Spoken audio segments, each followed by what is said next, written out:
Wahnsinn, dieses neue Citybike ist nagelneu am Markt, 250 Watt Highspeed-Motor, hydraulische Scheibenbremsen, 7-Gang Shimano-Schaltung, aluminiumlegierter Rahmen ohne Schweißnähte, 36 Volt Akku mit 9 Ampere-Stunden und eine Reichweite von bis zu 100 Kilometern für unter 1000 Euro. Ich sag's nochmal ganz langsam, unter 1000 Euro.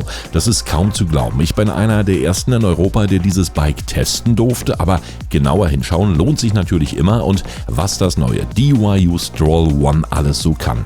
Das schauen wir uns jetzt mal gemeinsam in meinem Video an und ich wünsche euch dazu natürlich ganz viel Spaß beim Anschauen. Den Hersteller DYU, den kennen die meisten von uns als guten Lieferanten von klappbaren kleinen E-Bikes für den Alltag und natürlich auch für unterwegs, aber jetzt geht der Hersteller auch andere Wege und beschert uns hier ab dem Monat Juli 2024 ein sehr schönes Citybike mit allen Dingen, die man so mag beim Stadtradeln. Der Name Stroll, der bedeutet übersetzt bummeln, spazieren gehen oder schlendern, was bedeutet, dass dieses neue E-Bike für die City und natürlich auch für den Asphalt und Fahrradwege gemacht ist. Mit 19,5 Kilo ist es ein kleines Leichtgewicht. Man kann das Fahrrad ganz entspannt ohne Akku fahren, aber wenn man die Power und die Unterstützung benötigt, dann schaltet man einfach den 250 Watt Motor mit dazu und dieser lässt sich dann in 3 Stufen einstellen, wobei die dritte Stufe dann auch die höchste ist, um dich im Nu auf 25 km/h zu beschleunigen und dann ist Schluss. Ab hier musst du dann selber treten und radeln. Bleibst du unter 25 km/h, so sorgt dann noch ein Drehmomentsensor für das ideale Vorankommen. Dieser ist gut auf das Bike abgestimmt und gibt dir dann die Unterstützung, wenn du sie per Tritt forderst. In der Stadt mittlerweile Pflicht zum angenehmen Fahren. Beim Thema Sicherheit hat man hier auch nicht gespart. Wenn du mal bremsen musst, so sorgen dann hier vorn und hinten hydraulische Scheibenbremsen für den sicheren Bremsweg und in meinem Test, so kann ich jetzt schon sagen, haben die einen richtig guten Job gemacht. Werksseitig sind diese schon mal gut eingestellt, aber wer es perfektionieren möchte, der kann natürlich nochmal nachstellen, aber ein sicheres Bike muss natürlich auch gute Reifen haben. Und hier verbaut man pannensichere 700er 38C CS-Reifen mit einem super Profil, was man auch optional bei Nässe richtig gut fahren kann, so der Hersteller. Und dieser Reifen ist schlank und schnell und kommt auf sicheren Felgen, mit dem man auch schon mal eine Bordsteinkante runterfahren kann. Des Weiteren bist du hier durch die verbauten Reflektorstreifen im Dunkeln absolut gut erkennbar.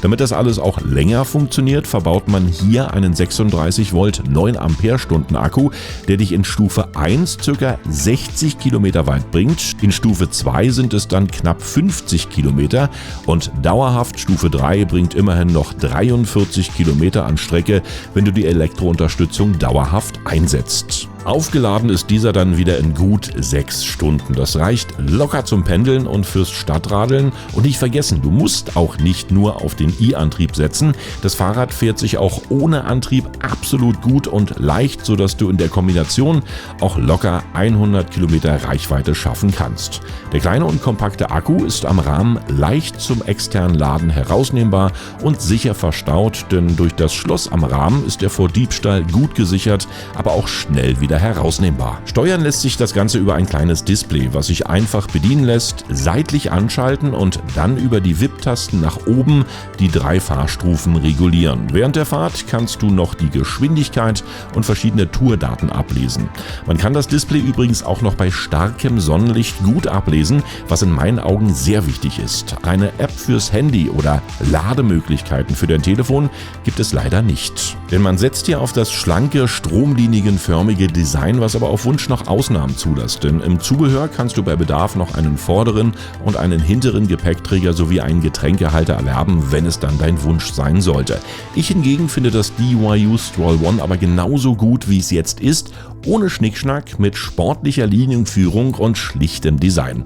Belastbar ist das Ganze bis zu 120 Kilogramm. Von der Körpergröße würde ich sagen, dass ich hier die absolute Höchstgrenze mit meinen 1,90 Meter bin. Eher ist das Bike optimal für alle bis 1,85 Meter. Zum Thema Beleuchtung geht man hier auch ganz andere Wege. Normalerweise sind ja die LED-Leuchten immer im Rahmen verbaut bzw. befinden sich über dem Schutzblech des Vorderrades. Hier hat man die Beleuchtung auf den Lenker gesetzt, was bedeutet, dass man während der Fahrt wirklich besser, an den LED-Strahler rankommt, um ihn dann optimal für sich einzustellen.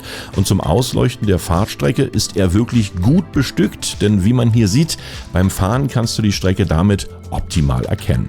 Leider ist an der Rückseite nur ein Katzenauge verbaut, was aber nichts zu bedeuten hat, denn mein Bike ist noch ein Vorserienmodell. In Zukunft liefert man dir dann bestimmt eine aufladbare LED-Leuchte, die du dann aber extern anbringen musst, denn diese ist nicht an den Stromkreis angeschlossen.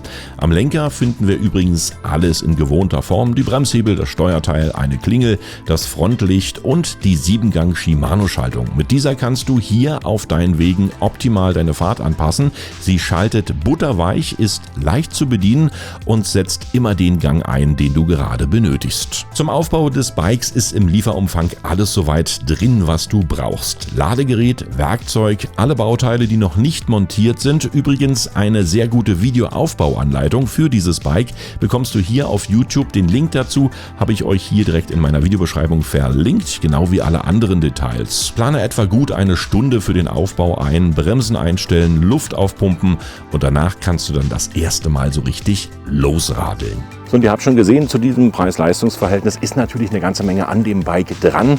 Und wie sich das Ganze fährt, das schauen wir uns jetzt mal gemeinsam an. Und damit sind wir schon bei meinem Fahrtest. Und hier muss ich sagen, bist du dank der dünnen Reifen auch ziemlich schnell unterwegs. Auf geraden Strecken merkst du manchmal nicht, ob du mit Unterstützung fährst oder ohne. Öfter habe ich erst bei kleinen Bergen gemerkt, dass das DYU noch nicht mal angeschaltet war. Und das liegt natürlich auch an dem geringen Gewicht von nicht einmal 20 Kilogramm, denn dieses erlaubt dir ohne Probleme das Fahrrad in der Stadt auch mal an Treppen zu tragen oder über Straßen leicht zu schieben. Die verbauten Unterstützungsstufen und der Drehmomentsensor sind ein gutes Team und arbeiten optimal zusammen. Umso mehr du trittst, umso mehr Power gibt dir der verbaute Heckmotor. Bei 25 km/h ist dann Schluss und höhere Geschwindigkeiten musst du dann selbst mit deiner Muskelkraft erreichen, was aber auch durch das ergonomische Design bei mir gar kein Problem war, denn hier fährst du locker, ohne Anstrengung, deine 25 bis 30 km/h. Auch auf unebenen Strecken wie Kopfsteinpflaster oder Schotterwegen kannst du gut vorankommen, hier klappert nichts und du kommst sicher voran. Auf eine Federgabel oder Sattelfederung wird hier gänzlich verzichtet, denn hier ist Sportlichkeit angesagt, was auch im Sattel zu merken ist, denn der sitzt sich angenehm, ist aber nicht so komfortabel wie bei Tourenbikes, was er aber auch nicht muss. Ein weiteres Plus: Du kannst den Sattel noch mit einer kleinen Imbusschraube im unteren Bereich optimal für dich einstellen. Am ersten Testtag bin ich nur in der 3. Fahrstufe geradelt, um hier mal so die Laufleistung zu testen, und ich kann euch sagen, mit meinen 110 Kilogramm bin ich an diesem Tag ca. 40 Kilometer weit gekommen. Dann war der Akku erschöpft, was hier aber für dieses Preis-Leistungs-Verhältnis sehr akzeptabel ist. Alles in allem kommst du dann so im Durchschnitt locker deine 60 Kilometer, was für die meisten ausreichen dürfte. Als Fazit kann ich behaupten, dass ich im Moment nichts Vergleichbares für unter 1000 Euro gefunden habe.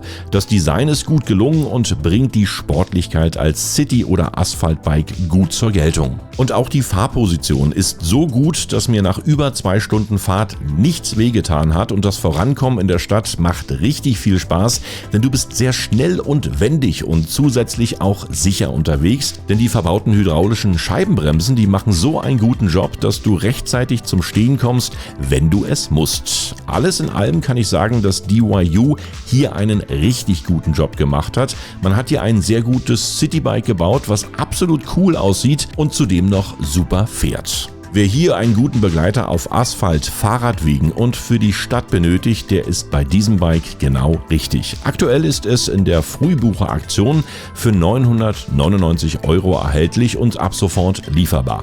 Wenn du weitere Informationen benötigst, dann schau doch einfach mal nochmal hier in meiner Videobeschreibung nach, denn hier habe ich alles Wichtige für euch nochmal ausführlich verlinkt. In diesem Sinne sage ich vielen Dank fürs Anschauen, sehr gern bis zum nächsten Video und damit tschüss, bye bye und winke winke.